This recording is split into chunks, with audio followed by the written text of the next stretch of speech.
Well, good morning. I'm Martin Tyner with the Enoch Wildlife Rescue Center, and our wildlife ambassador today is Piper, the Prairie Falcon, and this is beautiful little Piper.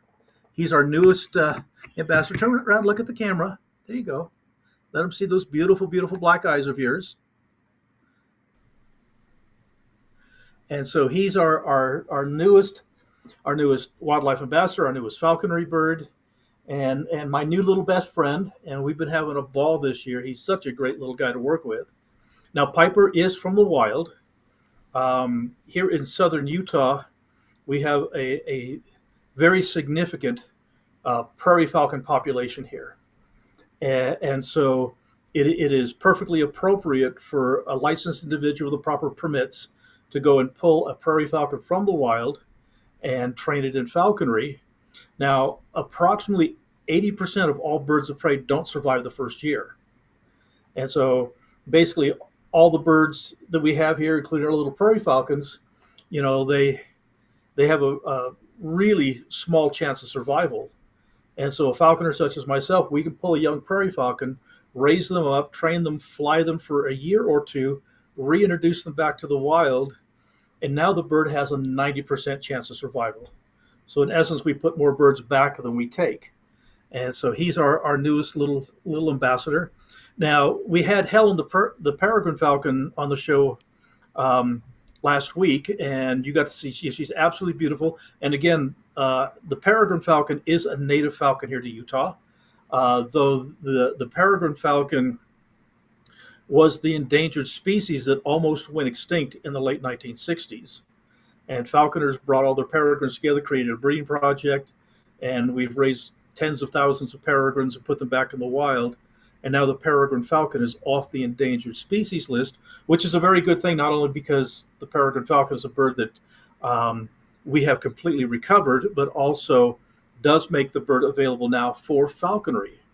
And so falconers such as myself, we can go out and get a peregrine as well. Again, proper licenses, permits, and that kind of stuff, but we can get a peregrine falcon from the wild. But I have a really soft spot for prairie falcons. They're actually, this is my favorite falcon to work with. They're a little bit smaller than a peregrine, but they are close, and they hunt kind of the same things, though the prairie falcon's diet is a little more diverse. And so the prairie falcon is known for not only hunting, small to medium-sized birds, just like the peregrine, but they're also will take the occasional small rodent, the occasional kangaroo rat or vole or chipmunk or something along those lines as well, which the peregrines almost never, I won't say never, but almost never would touch. And since this is a desert falcon, the coloration's different, where Helen the peregrine, her back was a bluish black in color. And as you can see, Piper here is brown. And so it's more of a desert bird that you can see. Now, and the peregrine falcon had horizontal little black streaks across its breast. And as you can see, Piper here is speckled across the breast. Now, the peregrine Helen that you saw had bright yellow feet, and Piper here is more of a very, very light whitish blue. And that's because Piper's young. By this time next year, Piper's feet will be yellow, just like the peregrine in coloration. Piper's a good classic-looking falcon.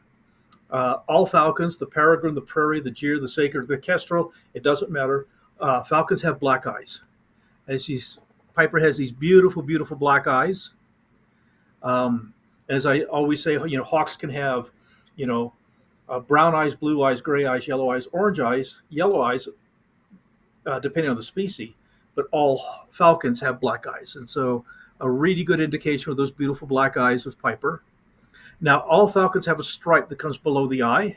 And you can see Piper has a very nice mustache that's coming right down across his cheek and down his neck. And that's very, very classic of a falcon. The peregrine falcon has the stripe, but the stripe actually ends up covering the whole head. And so we call that a helmet, but the stripe is still there. There are falcons that the stripe almost doesn't exist. It's just like one single little feather in a straight line. and it's almost completely invisible. But they all generally have a stripe going down the face. Um, and so Piper is a really, really good example of a prairie falcon. And we're going to talk today a little bit about how we fly Piper and train the Piper. So what do you got for us, DG? Well, we got some greetings. AE says, hello, Martin and Piper.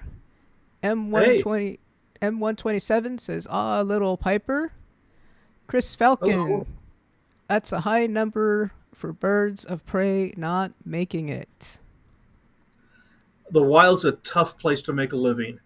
And, you know, the thing that people don't realize when we're talking about wildlife species, okay, in order for a population to be stable, mom and dad have to reproduce um, at an absolute minimum to replace themselves. So they have to have at least two chicks make it to adulthood, and so those two chicks can pair bond and breed and keep the population. That's just a bare minimum to keep it stable. A prairie falcon like this, the female averages 3 to 5 eggs. And of the 3 to 5 eggs, three or four is really common for them to hatch. Now, if you were to take, um, let's say, let's just say three as a base number. If three chicks survived every year for 10 years, that would be 30 prairie falcons from one pair. And you can probably about double that because 20 years would be more accurate. So now we're looking at 60 prairie falcons from one pair. And so with those kinds of numbers, there wouldn't be sufficient food. They would overpopulate and then starve to death. And so Mother Nature's kind of developed ways of minimizing populations by making the world out there incredibly dangerous and make food supplies very limited. And so that's kind of the reason. I hope that makes sense to you guys. That's kind of the reason that not all of them survive. In fact, a very small percentage actually survives. Paula B says, hello, Martin and Piper. Regards from Finland.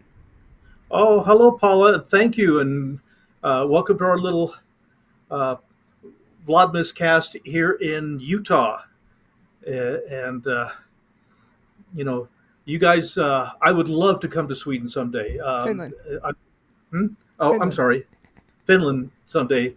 It's you know the coming up to some of the northern countries would be incredible to see the scenery and experience the sunsets and those kinds of things. I would love to. And in Finland, you do have a large falcon that is living over there that I would love to see in the wild.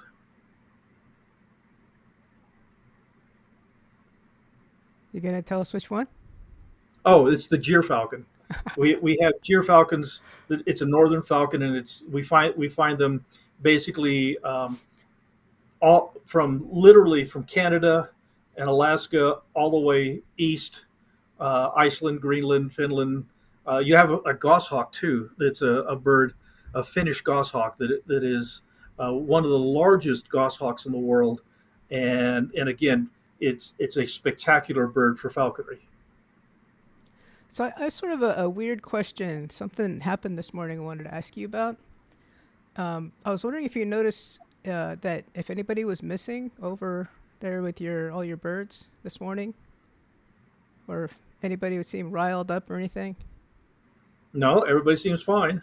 Because, all right, well, I got a video from my Ring camera. When I got home from my walk this morning, I happened to look up and there was like this, like, I'll show, just like this, up there. I'm looking everywhere because there's like the massive birds, right?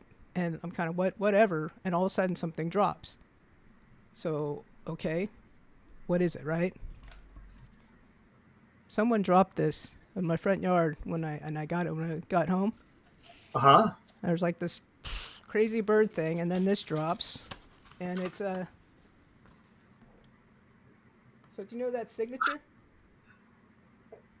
Yeah, the signature is Scout. That's Scout. Sand, That rats, was mice, and quail. that's Absolutely. a lot of them in little. I thought Oh, maybe are they all? pigeons. Oh, those are all pigeons. I was Okay. thinking maybe them, especially with Piper on today. Yeah, So anyway, absolutely. that kind of wigged me out. So, but I mean, at least it's great. I mean, we did tell them, let us know what's going on. So I guess the pigeons are enjoying the live streams too. I guess so. They would the pigeons would rather that we feed them quail than pigeon.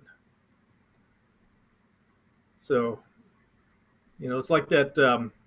Uh, oh, it was a commercial, and it had the cows sneaking around to kind of convince everybody to buy chicken on television. So yeah, the pigeons are saying, "Hey, you know, let's you know, go to Rodent Pro and buy all of your food for the raptors there." And so, if anybody would like to help feed the birds, you can go to our website and go to the Rodent Pro um, mark, and you can make a donation there for a gift certificate for us. And then the next time we order in frozen rats, mice, and quail, then we basically collect all of the gift certificates and we use that to buy the food for the animals. Ready for another comment? Sure. Puppy flights. How is the new white belly doing? The new white belly he's fine as far as eating, and we've got a variety of perches in there of different heights and different shapes and different paddings and those kinds of things to help trying to protect his feet. Um, as far as feather growth, none. He still hasn't um, tried to molt in any of the previous feathers that he had lost because of his genetic issues. And so we're just giving him a chance. Hopefully, uh, this spring, when the molt starts to kick in and birds basically their body says it's time to grow new feathers, so let's get that going. Hopefully this spring that'll kind of start the molting process and him growing new feathers. But like I said, I'm not holding my breath because his brother from 5 years ago never ever grew back feathers. But we're going to give him a chance. Sounds like a plan, but did you want to talk more about Piper? Sure. Um, you know, Again, our little native desert falcon, just like all falcons, Piper has. Can you flap your wings a little bit so you can see? You can see Piper has pointy wings, and which all falcons have pointed wings. Now the legs are very short. You can see how short those little legs are. They're not very long, because if he had long legs like the hawk, hitting its quarry at 200 miles an hour, the legs would break. But he does have nice, long, skinny toes, and these toes work like a baseball mitt to catch things that fly, and so that's how he catches his birds, with his toes. But the falcon has a really neat trick up its sleeve that hawks don't, and that is that falcons will fly at very high altitudes, um, flying around the open sky looking for flocks of small birds. When it sees a flock of small birds, the falcon will roll over and dive vertically, and they can hit a terminal velocity speed of approximately 200 miles an hour. And then they will hit the quarry, and they'll take their front three toes and roll them up in a fist, leave the back toe open, and they hit and rip as they pass, breaking backs, breaking necks, breaking wings, disabling the quarry as it falls to the earth. Um, and so very, very different from the way the hawks and eagles fly. And so it's one of the things that I love about the falcons is to stand out there on the desert and watch that beautiful flight. Um, watch that 200-mile-an-hour dive. It's fantastic. Alora asks, why do you have a glove on with Piper, but you didn't with the others? Well, I have the glove on with everybody but that little tiny screech owl. And the little tiny screech owl, its feet are so tiny. It feels like a little pinprick if it grabs on my hand hard, so it can't really hurt me. These talons, even though they're not huge, they are extremely sharp and they will puncture right through my skin. And so the glove not only protects me a little bit from these talons puncturing my skin, and it's not that he's even trying to hurt me; they're just that sharp. That if this guy was on my hand barehanded, I would have cuts and holes all over my hands from him just sitting like he is right now. So that helps. And also, my hand really doesn't make a really good perch. It's kind of thin and it's bony, and they have to actually grip down a little harder to hold on to the flesh, kind of a thing. But the glove gives them a nice padded, comfortable perch to sit on. And so with all of the birds of prey, that I always, when they're on my arm like this, they're always on a glove, except for the little screech owl because they're so tiny. Robert C. says, "Hi, Martin and DG. What's Piper's opinion of Cody and the cat?" Piper is incredibly unique among prairie falcons. Um, Prairie falcons are one of the most high strung, one of the most instinctive, edgy, difficult falcons to work with.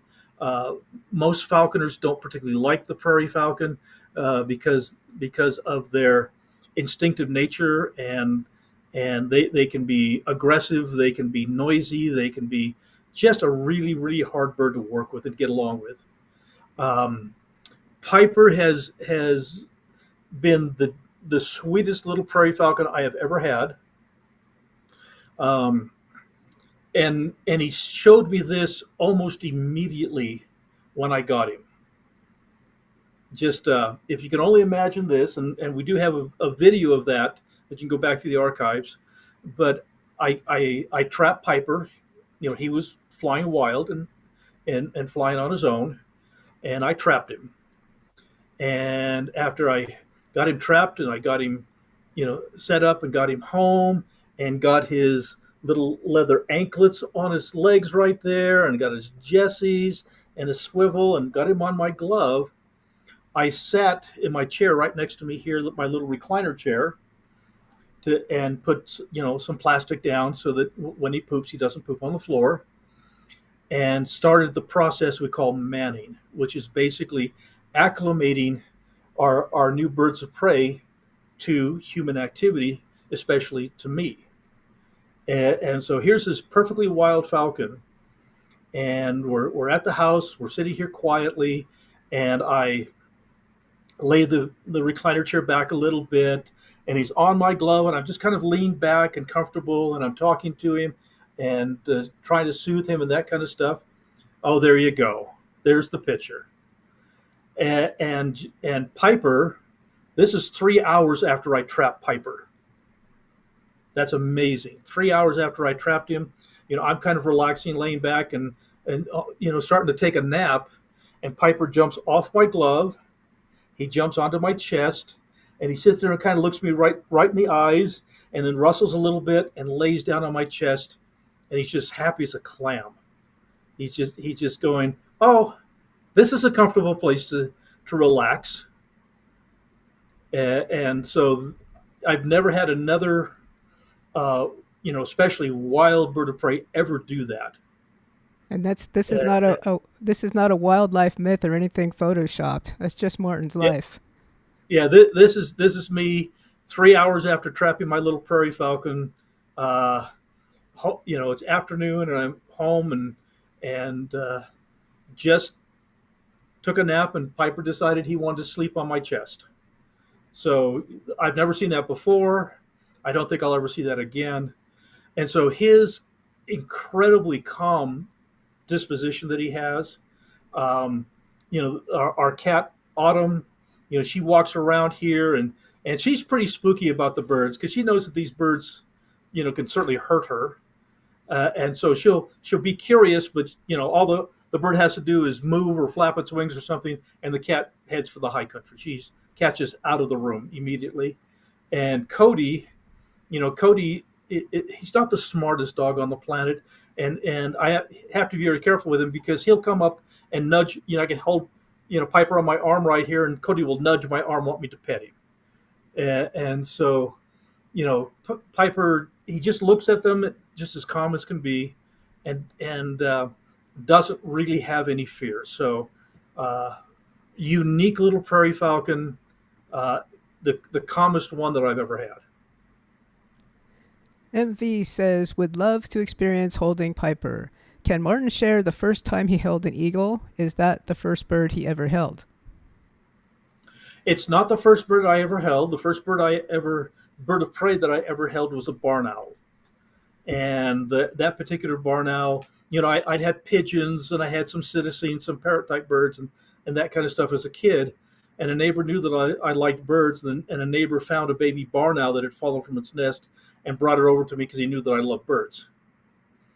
And so we won't go into the whole story with the barn owl, but that was the first bird of prey that I ever held, was that baby barn owl. The first eagle I ever held was brought to me.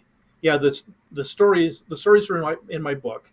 The first eagle I ever held was brought to me by the California Fish and Game, and basically they had for quite a while had been bringing me sick, injured, and orphaned wildlife. They ended up with an eagle that needed some rehab work, and my goodness sakes, I was like 12, 13 years old back then when I handled that first eagle.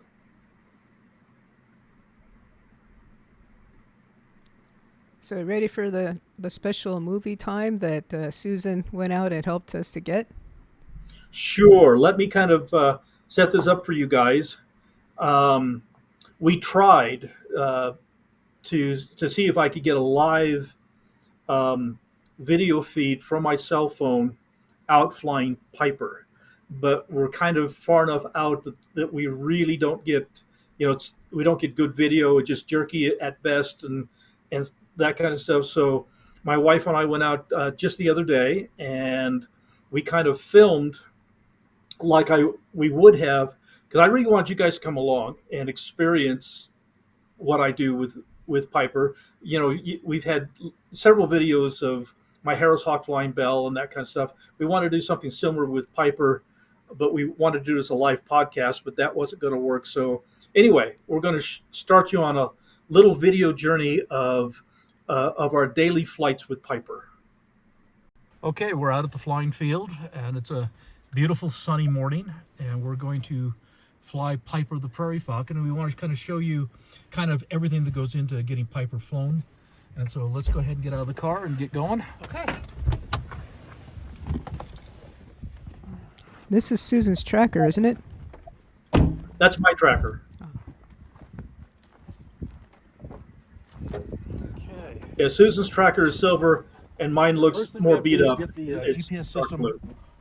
up and operational, and that takes a little bit of time. Okay.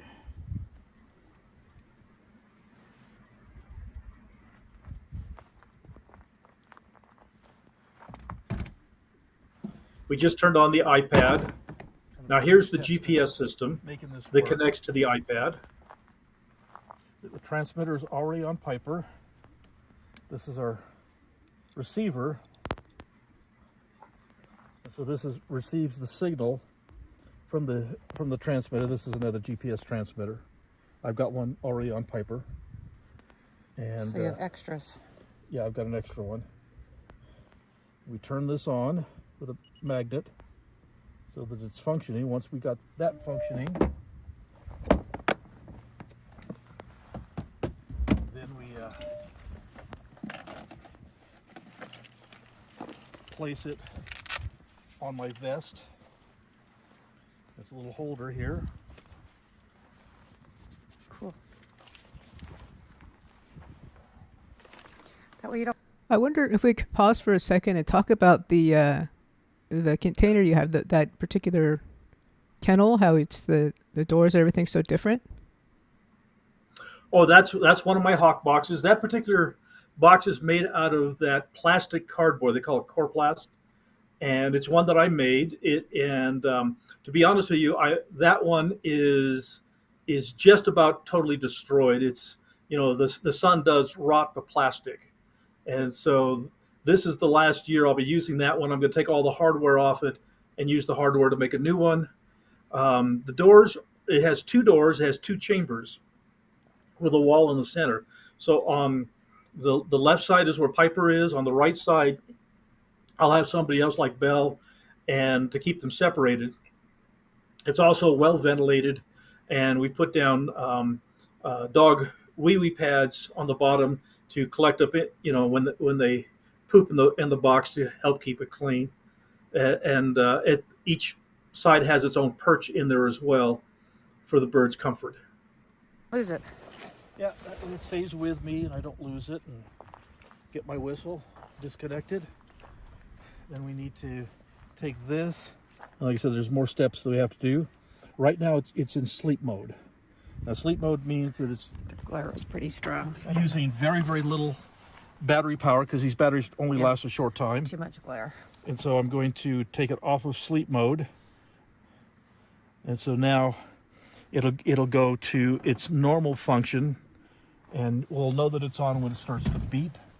And we can leave that there for right now.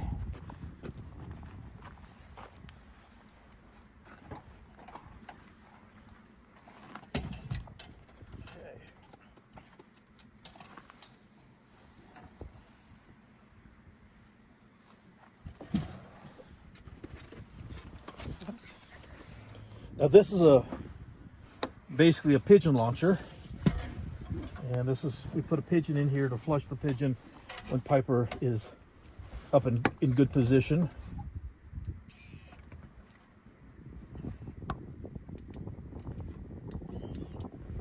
Okay, you can start to hear that beep now. That's the GPS system is now functioning as it should.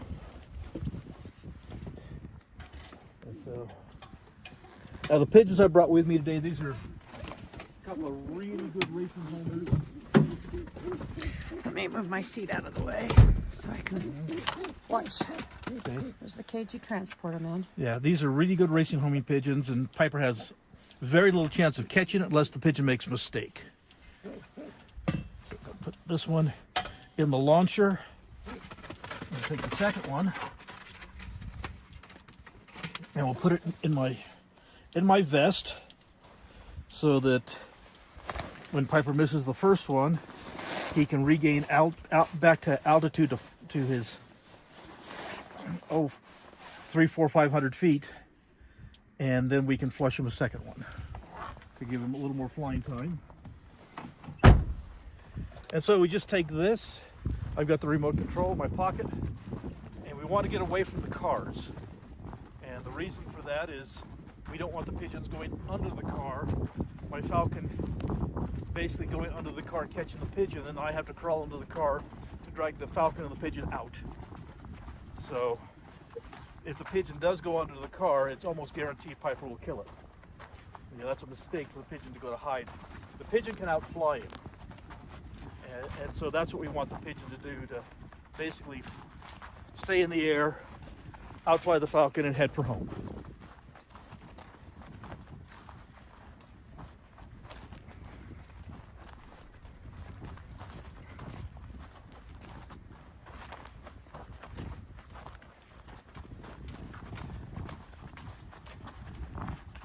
Okay. We're a good 100 feet or more away. Now we go get Piper. Okay. I'll stop it for now. No, Keep coming? Just follow you?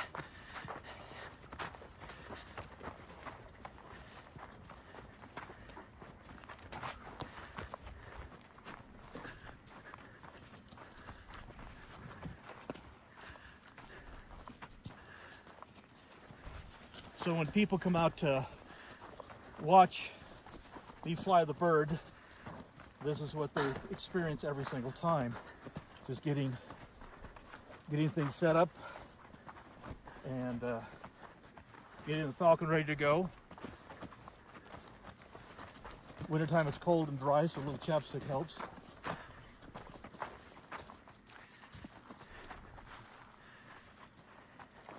I guess I need to shut my side door.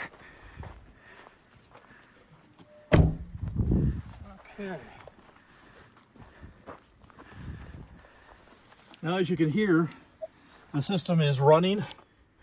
The green circle that expands and beeps, that's the falcon. The red in the center, that's me. And so that's how we tell where we are and where we're going. We're going to turn on the recorder so that it will record the flight. And we put it in the bag. And now we get out the little falcon. Hey baby, come here. Here's my Piper. And of course, this is Piper the Prairie Falcon, and you know, he really has been one of the nicest prairie falcons we've ever had. We just love him to death. We love the way he flies, but we love that he is so patient and he puts up with, you know, educational programs so well. In fact, yesterday we had our Christmas open house at Enoch Wildlife Rescue, and we got there, and I had this falcon, my peregrine falcon, a Harris hawk, and a golden eagle, all that I needed to work with to show people these animals as they came taking the tour of our facility. And my daughter comes up and says, you know, you got a bird I can hold? I said, sure, you can take Piper. And so I handed Piper to my daughter, and off she went to visit with people. And basically 6 hours later, Piper is still gone. And my daughter basically spent most of the day educating people with Piper. And when my daughter got a little tired, handed it to another one of our volunteers that could handle him. So he's such a good little guy to work with. Virtually anybody. So, hi, little guy. You're exceptional. Yeah, he is just the nicest little prairie falcon. And so we've got the falcon, the pigeons in the pigeon launcher, and other pigeons in the bag. There's the remote control for the pigeon launcher. And I've got Piper's breakfast right here so that he doesn't catch the pigeon. Yep, its breakfast is right there. I don't want to pull it out because I don't want him to see it. And so we're set. And now it's just a matter of let Piper look around for a minute or two to kind of, you know, figure out where we're at and if there's anything to get comfortable with. He's going to poop right now. There we go, which is, you know, they always do that just before they leave the glove. And there he goes. See if I can follow him or not. And now the hard part for my wife is going, and that's trying to keep track of him. Okay, that's Piper leaving the glove. You see, he's very, very fast. He disappears incredibly quickly. And he goes out and searches for columns of warm rising air to take him high. And so, you know, people don't really understand that when we work with these animals, you know, the animal is completely free. The animal can leave at any time they want, and it's only because they make the decision whether to come back or not. And so at this moment, if Piper wanted to leave the country, there's nothing I could do to stop him. And that's one of the things that makes falconry such a unique field sport, is because it's one of very few relationships between man and wildlife that's mutually beneficial. You know, we love the animals, and we love to participate in what they do, and they exploit us. Piper here is the hunter. I'm his dog. And as long as I'm a good dog, he'll keep me. So we've got a comment from Robert C. that might be of relevance right now. You want to hear it? Sure. Okay. Martin, have you had birds that you've thoroughly manned and trained who've gone hunting and flying free and haven't returned to you? I have not had birds not come back. I have had birds. I had a male prairie falcon like this in the same location that you saw us on this video. We have a pair of golden eagles that are nest there, and the problem is we have golden eagles nesting everywhere in the area, and golden eagles are quite well known for catching falcons literally in flight and hauling them off and eating them. So I had a little male prairie falcon like this one that was beautiful little falcon, just loved to death, was caught and killed and eaten by a golden eagle. I've had coyotes kill them, foxes kill them. I've had one falcon shot by some guys that were out basically shooting jackrabbits, and the falcon flew a long ways off, finally lost track of the pigeon, and the falcon landed on a power pole to look around, and some guys shot him off the pole. And so I've had birds that were killed for other reasons that did not come back. And because we have the transmitters on them, we can track them down. One of the things that, I really prefer to fly male falcons and females. And one of the reasons I really prefer to fly the prairie falcon as compared to the slightly larger peregrine or a gyrfalcon or a saker or some of these much, much bigger falcons.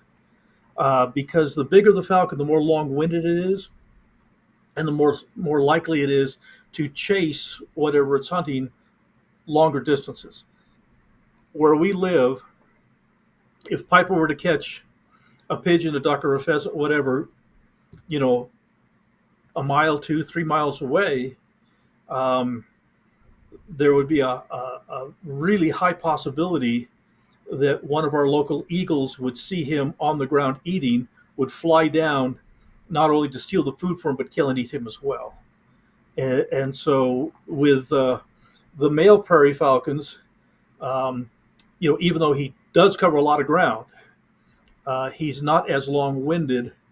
And I also train them that if they miss the pigeon, to come back overhead, regain altitude, and I'll flush another pigeon for them. And if they don't catch a pigeon, then they fly back to their toy called a lure. I swing it and throw it on the ground, and they come right back to that, and they get fed. So we do everything in our power to make sure that they don't get lost any kind of distances away, because it's incredibly dangerous out here for these guys, and they will be killed and eaten if I can't get to them quickly. Shall we talk about our editing discussions and decisions before we roll the next section? Sure, go ahead. Or do you want me to? You can explain. Oh, basically, the videos that you're seeing, the first video was me preparing Piper and letting him leave the glove. The next video is going to be Piper flying and Susan struggling to keep him in sight.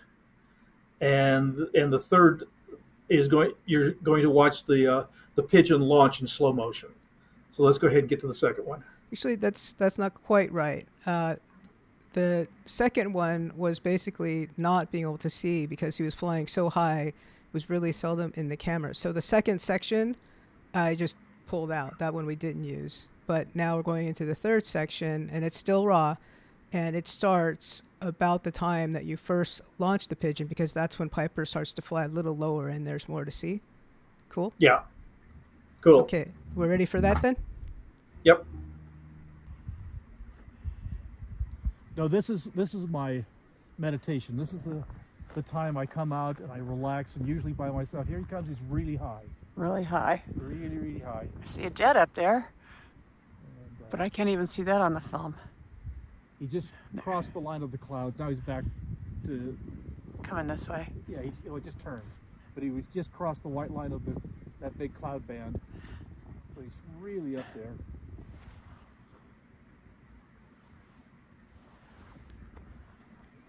But like I said, this is my time to relax and to enjoy the weather, to enjoy the environment, and to watch a really, really beautiful falcon fly.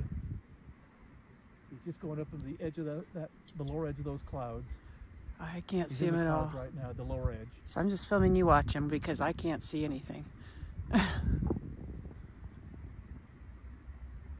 Yeah, I'll bet he's at least 500 or 600 feet. The problem that you have when you're to estimate altitudes is you have no reference points. And so without a GPS system, you really can't tell how high the bird is. All you know is they're far away, and they're a little itty bitty pin speck. And at this distance, he could be 1,000 feet, he could be 500 feet. There's really no way of telling for sure. But this is really a nice high altitude flight. And like I said, this This is what a falconer lives for, is to have a bird that'll go up. God, he's high. He's just a tiny little speck. He's crossed that line of blue of clouds. He's coming in, now he's coming into the clearing, into the blue sky. He's way the heck up there. What a great time to see this beautiful, beautiful little falcon do his thing. Like I said, they'll literally disappear in altitude. Boy, he's high. For my eyes, he's disappeared a long time ago. Yeah. So is he moving over to the west of it, or Yeah, east? he's coming right overhead now.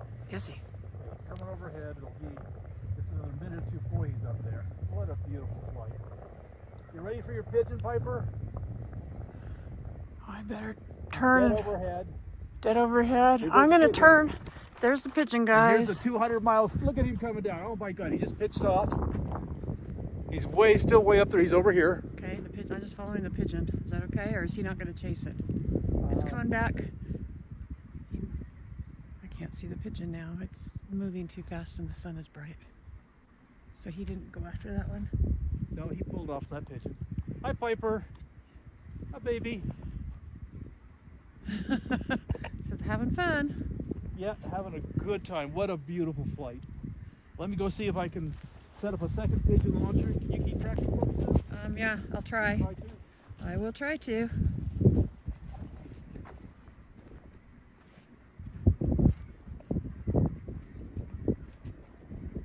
You think of all the incredible stuff that Susan has captured for us, and even she struggles. Above the camera and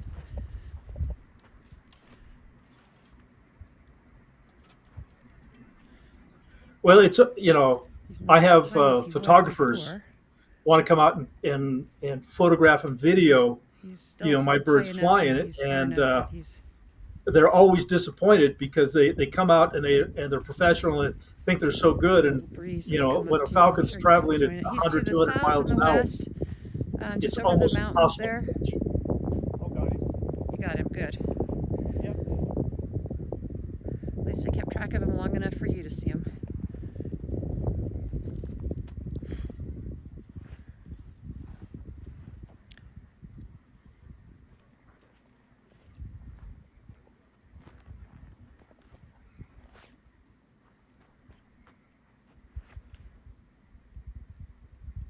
And I lost him again. Yeah, I got him. Good. Oh, I see him now. Okay. He's a little bit higher above the mountains, but depends on his angle. He turns and shows and then he disappears again.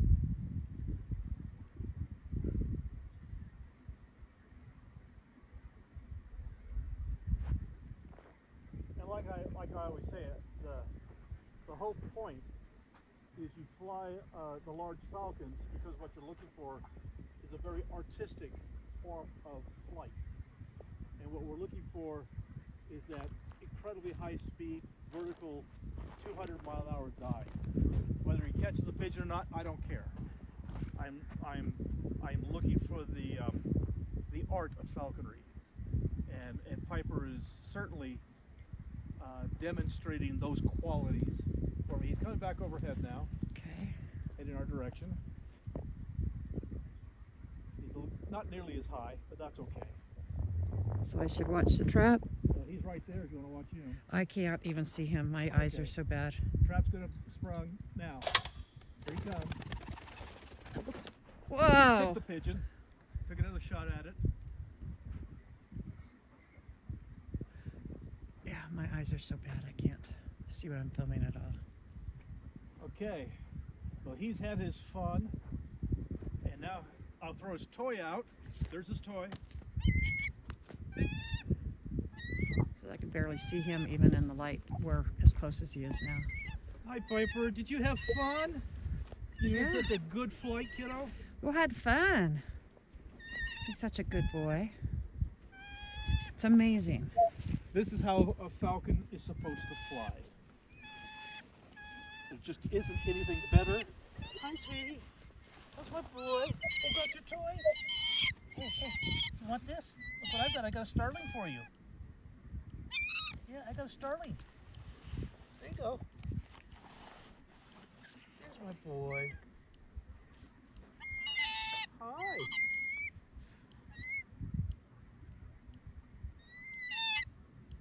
It's a starling. It's not your normal sparrows. Bigger. A little bit bigger. You're only going to get one instead of two like with the sparrows. Okay. Yeah. You can eat that. It's a starling. Now you weigh him every day, Yes. and he varies a little bit. Sometimes he's heavier, sometimes he's lighter. Yeah, he was actually in really good weight today. Really good weight. But he flies for you well even when he's a little bit overweight, huh? Yes, he does. He's one of the most dependable little falcons I've ever had. And so, you know, weight is really important to have them the right weight. Mm-hmm. But, you know, we can fudge a little bit with Piper.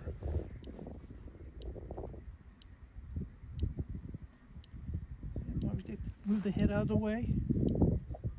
Move the head. There you go. A lot of falcons like to snap off the head neck, don't they? They do. And just leave it behind. They're not zombies. They don't need brains. Yeah. Sorry, stupid question. Well, they'll certainly eat heads as well, but they do like to break the neck so that the animal dies quickly and they That's don't have much to fight more with it. humane. Don't want anything to suffer. Well, anyway, guys, that's Piper. That's how Piper flies. Now he's just going to have his breakfast here, and we'll walk over, pick up the pigeon launcher. The pigeons both, went home, which is a good thing. Piper's actually gotten quite a few pigeons, which is quite fun. But the problem is, he's cleaning me out of pigeons, and so, I usually start the season with about 100 pigeons, and usually by the end of the season, which is the end of February, 1st of March, it's the end of the season. We have 30 or 40 pigeons left as breeders, and Piper's been doing such a great job at taking out my pigeons that we're kind of down to only about 30 or 40 pigeons left right now, and so we're we if he catches a pigeon, that's just fine, and he certainly gets his reward for that. But if he doesn't catch a pigeon, I'm happy, because I don't want to end up mid February and have no pigeons left at all. So as you can see, he's having his breakfast. He's got his you can see the wire from his transmitter right here. Let me grab his transmitter off of him. Let me take it off here so you can see it. So there's the transmitter that basically clips to a little clip on his back. And so that's sending the signal to the pocket link that sends a Wi-Fi signal to the iPad. And that's how we keep track of it. So you can actually download this flight for DG and load it up for her or something. This So can be downloaded. The was. problem is, I'm an idiot, and I don't know how. But yes, it can be downloaded if you know how to do that. Let me go ahead and grab the. Whoops, I'm sorry, I'm standing on your line. Yep, standing on your leash.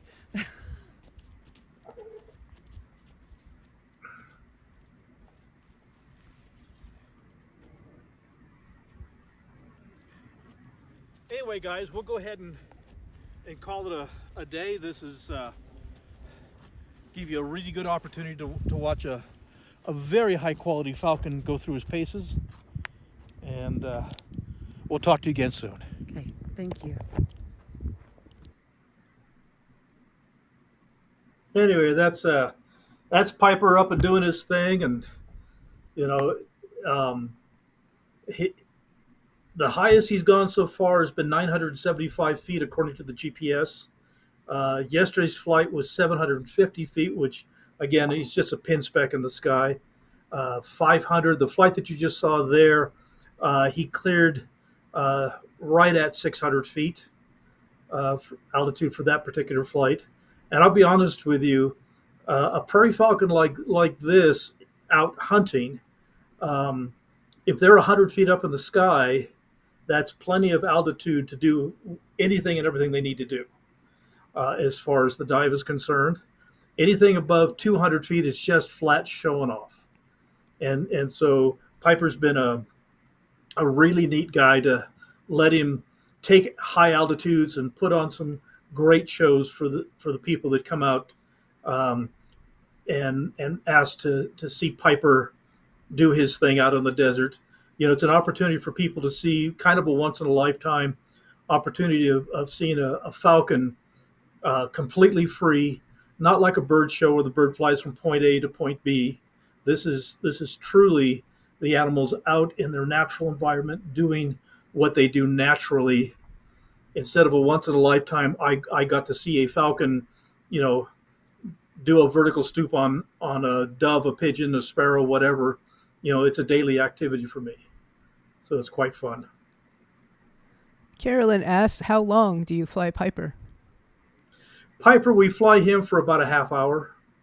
Most of the flights are about a half hour long. Now, it started off much shorter, and you get much longer than that. And, if I can't produce a duck, a pheasant, a pigeon, or something for Piper to chase, if Piper starts to get bored, he's up at altitude and he starts to get bored, what'll happen is he'll spot something, a mile, 2 miles, 3 miles away, and he'll go to catch it, because that's what they do.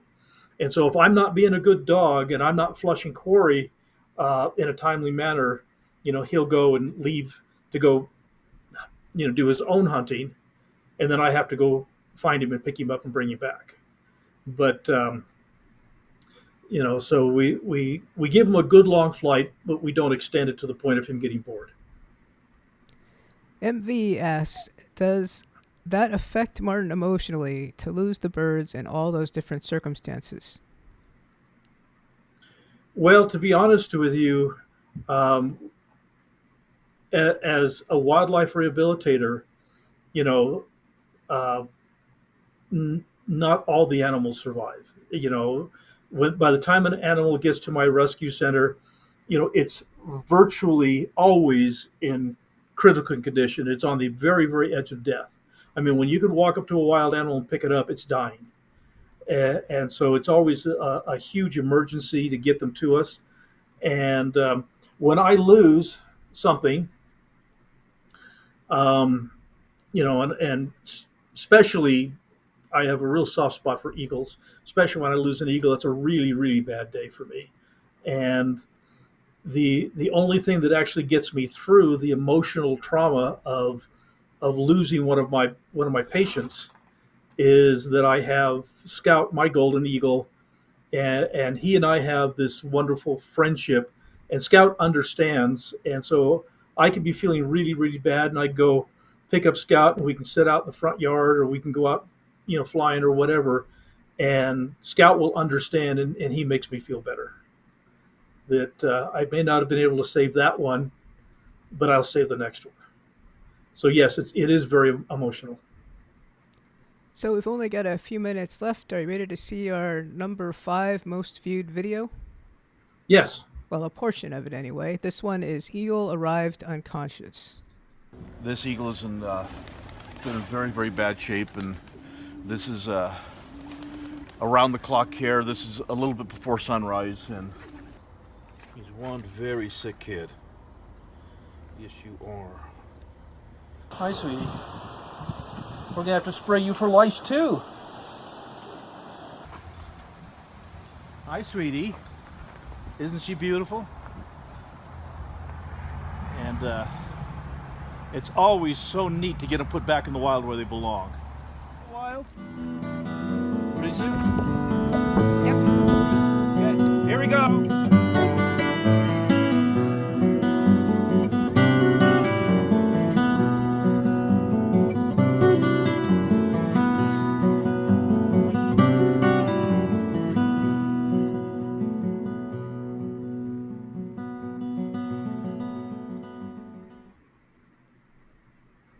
Well, that's a really good day. We had an eagle that was, like I said, on the very edge of death. We've got it healthy and strong and flying. and the day we put them back to the wild is again an extremely emotional day for me. Um, but it's not a painful emotional day. It's a day of joy that one more beautiful creature is back in the sky where it belongs. Robert C. asks, did you go and talk to the guys who shot your falcon on the pole? Yes, I did. I talked to the guys that shot my falcon on the pole. Nobody would admit it. I contacted, I called dispatch and had a game warden dispatched to the area, and they talked to the guys as well, and nobody would admit it. And the sad thing is, the game warden basically said, "Well, we don't know who did it, so there's nothing we can do." And so those guys got off scot-free, shooting a federally protected species, and did not get in trouble for it. Well, shall we end by putting one more Band-Aid on one of your many critter ailments? Sure. All right, we'll do, today is the 20th. Hand, holes from an eagle's talons. Okay. And for those of you that have been following this, these are injuries that have occurred over the years to me working as a wildlife rehabilitator and working in a zoological facility and those kinds of things. And today's video is about my right hand. And see if I can move it over here so you can see my right hand. My right hand. I was the curator of birds of prey at Busch Gardens in Southern California, and I had one of my eagles at Busch Gardens. And he was an educational bird. He was wonderful. We had a great time together, and I needed to change out his jessies. Now, the jessies are basically the straps that I'm holding onto right here, and they go through a little leather anklet called an almary, and that's how we hold on to these birds. Well, I had to put new jessies in, and it's a very simple process. You just pull the old jessie out and slide the new one in. It just takes a few minutes. And so my golden eagle at the park, he was sitting on his perch and being silly. Eagles can be, especially golden eagles, can be just very silly and very mischievous and a lot of fun to work with. And so I was taking the old jessies out, putting new ones in. I had my hands right there. I was kind of down on my knees right in front of him. And my eagle reached up with his right foot, reached out, grabbed my hand, put his talons all the way through my right hand, and then opened up and let me go. And he was playing. He wasn't being mean or anything else. He just thought he was being funny. And I ended up with 4 holes all the way through my hand, both through the front and back. I had a hole all the way through. Well, there's nothing more infectious than the talons from a bird of prey, because they crush into the bowels of animals and stuff, and they're very, very infectious, those talons. Anyway, once I got grabbed and the eagle let me go, I took off my shirt and wrapped up my hand because I was at the zoo, and went to the nurse's station, and the nurse about passed out because I was bleeding all the way into the nurse's station. I was bleeding quite badly, and she was worthless. She basically couldn't deal with that kind of an injury, and so I got left there and got in my car and drove to the hospital. And I went into the emergency room with my hand wrapped up in my shirt, and the doctor unwraps my hands. He looks at my hands and says, "You've got 4 holes in your hand." And I says, "Yeah, I know that." And here's the worst part. They have these antiseptic, kind of like little wooden sticks with some medicine on the end of it. And he would take that little stick with the antibiotic medicine on it and push it in and out of the holes, back and forth. And that was a whole lot more painful than getting grabbed by the eagle. And then he packed up my hand with some sulfur drugs and shots of antibiotics and antibiotic pills and that kind of stuff, and sent me home.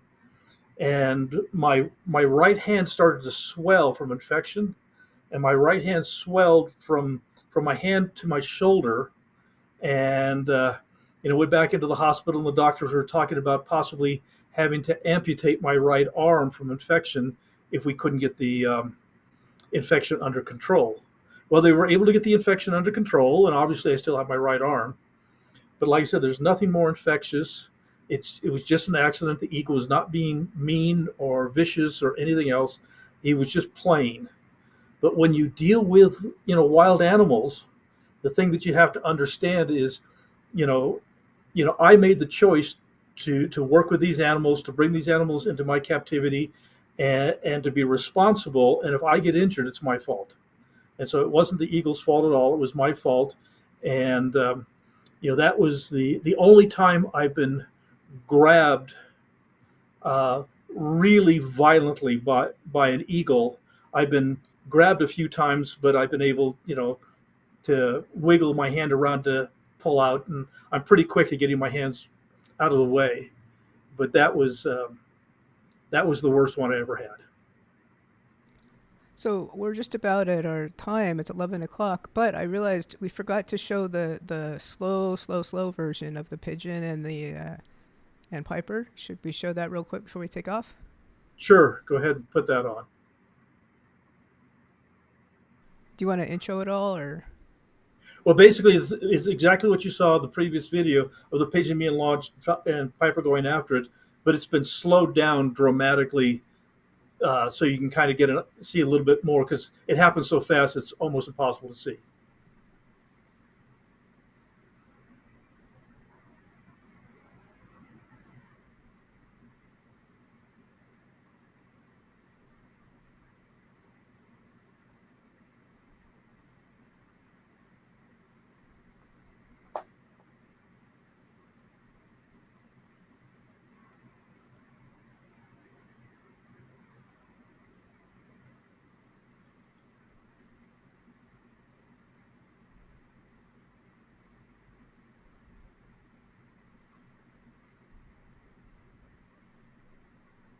I'm sorry that it's not better. It's all of this is actually shot by our cell phones, and even if we had and I do have some bigger cameras that do video and those kinds of things, but they're so heavy and bulky. We found that the cell phone is much lighter weight, and we're able to catch actually more with the cell phone than we can with the big heavy cameras. So anyway. You want to thank a few people, DG? Oh yeah, shall we share the some of the action at the site yesterday? Yes. All right. Real quickly. Not sure if you can see this very well, but basically we had one person, Anthony, who gave us $2,000, as well as a few other purchases of a book and other donations from many people. Anthony, we are so grateful for everything. You've been a donor for quite a while, and that $2,000 buys a lot of food for critters. We appreciate it. All ready to wrap up? Yeah, we're about ready to wrap it up. And Piper, want to say goodbye to everybody? See how pretty my little boy is? And it's 11 o'clock here in Utah time, so immediately when we're done, the birds go in the car and we go let them fly. So we'll talk to you guys tomorrow. Oh, wait a minute. We should add one thing. Tomorrow, December 21st. Yes. The winter solstice. There you go. Yeah. One of my favorite days of the year. I love the winter solstice, and so we'll talk a little bit about the solstice tomorrow.